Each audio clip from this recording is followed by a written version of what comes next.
Hello everyone, we're the team behind GEPA, and we're excited to present how we have enabled the application of reflective optimization much beyond prompts, like optimizing code to make it faster, improving coding agents like Cloud Code, and even post-training algorithms enabling continual learning.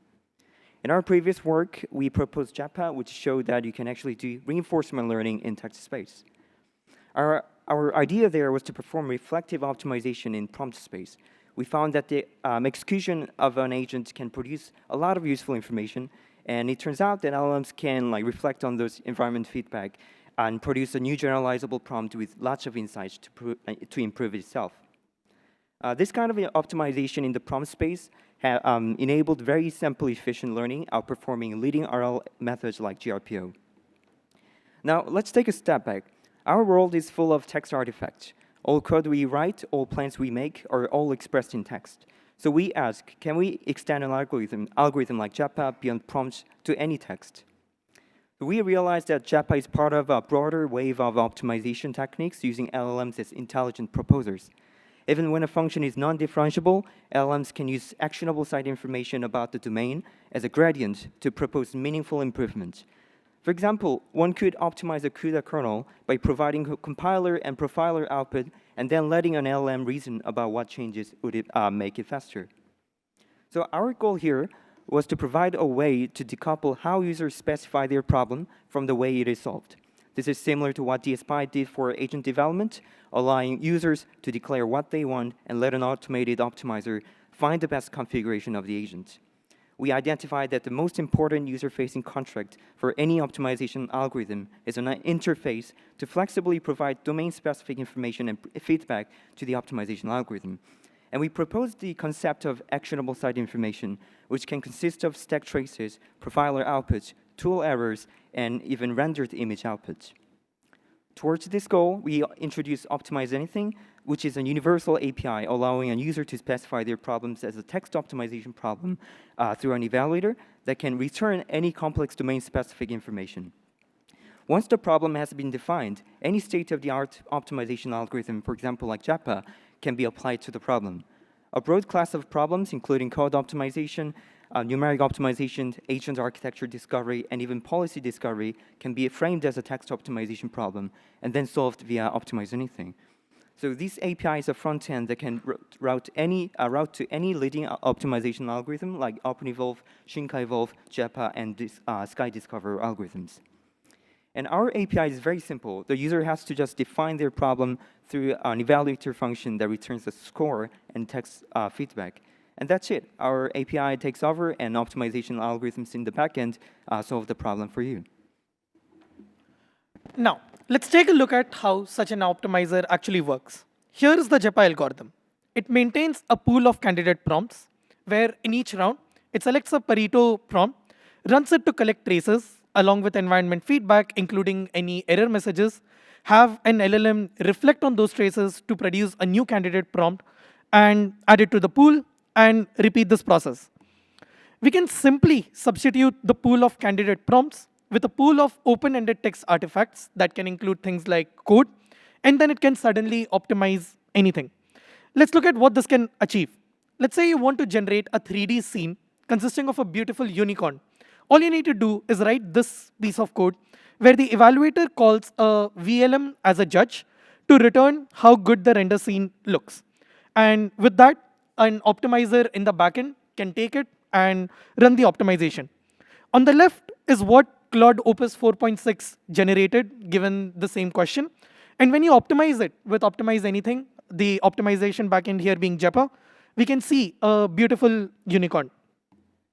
Next, we cast a multi-agent architecture design as a text optimization problem.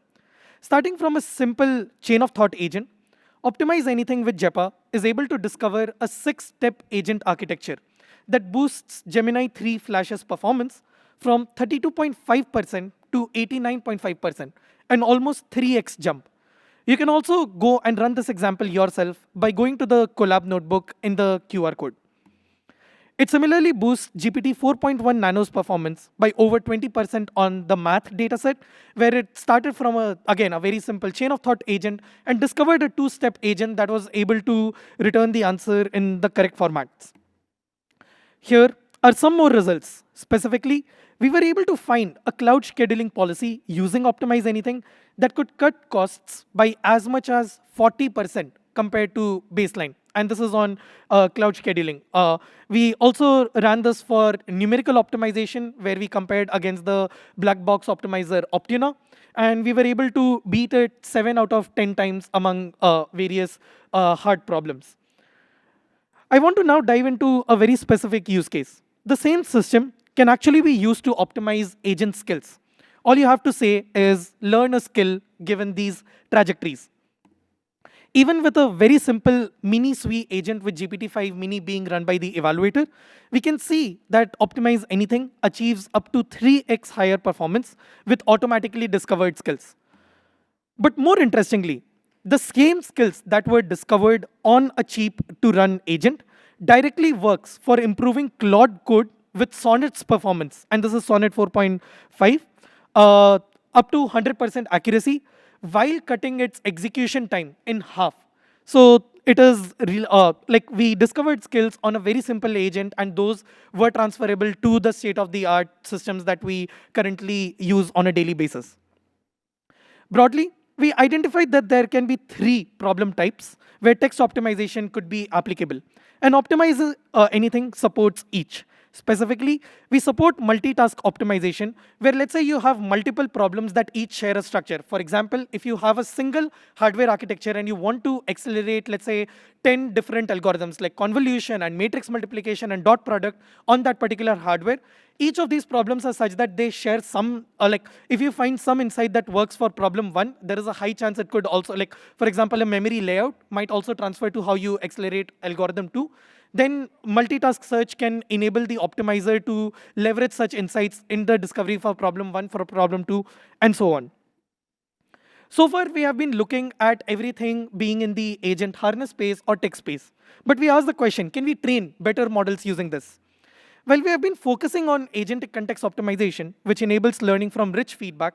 Here, we are introducing also fast-slow learning, which is a new paradigm that treats the context layer as fast weights that perform broad exploration and learn quickly via GEPA-style reflection. And the contrastive signal from this exploration also enables slow weight updates. By sharing the task acquisition burden between the model and the context, the model can focus on learning truly generalizable skills, while the context layer, along with the agentic harness, can do the heavy lifting for task-specific nuances. While leveraging rich feedback enables highly data-efficient learning, the more surprising result here is that this framework enables models to achieve higher cross-domain accuracy while drifting much less from the base model. As can be seen by the KL divergence versus accuracy plot at the bottom. What this in turn enable fast slow training to be a viable candidate for continual learning itself. And here is in this plot, we set up a training regime where we set up like task 1 is trained for the first 200 steps, then task 2 for the next 200 steps, and so on. And what we can see is RL fails to like acquire the second task, whereas FST continues to learn on the second task and the third task as well. Since release, Optimize Anything and GEPA have been used across various organizations, including startups and enterprises in production. It has also been adopted as a primary methodology in many systems proposed across domains, including medicine, finance, vision, etc. So in summary, GEPA can optimize anything representable in text. So don't be afraid to optimize in the text space, and also bring actionable side information to your problems, where many problems can be framed as a text optimization problem, and Optimize Anything with GEPA can use a variety of such side information, domain-specific information to optimize prompts, agent harnesses, kernels, numeric parameters, algorithms, and much more. Thank you very much. Thank you. Ben, if you want to come up. While Ben is coming up, maybe one question, I guess. Thank you for the introduction for the work. So just a quick question. The optimizer, is it a single like one-shot LLM call, or is it also an agent that like interactively like search the environment and propose like a new proposal or a like optimized version of the pipeline? Right. So just to be clear about the motivation of this work, we want to decouple how people specify their problems. So like you can set up your problem as, I want the best possible agent to solve ARC-AGI. And then an optimizer backend is the one that's actually handling this. So GEPA would do like a single LLM call, but then since then we have introduced much more improvements to GEPA, and there have been other optimization algorithms as well that can like optimize end-to-end pipelines. They can modify multiple files, and all of that is supported within Optimize Anything now. So yeah. So basically, the optimizer can also be an agent workflow.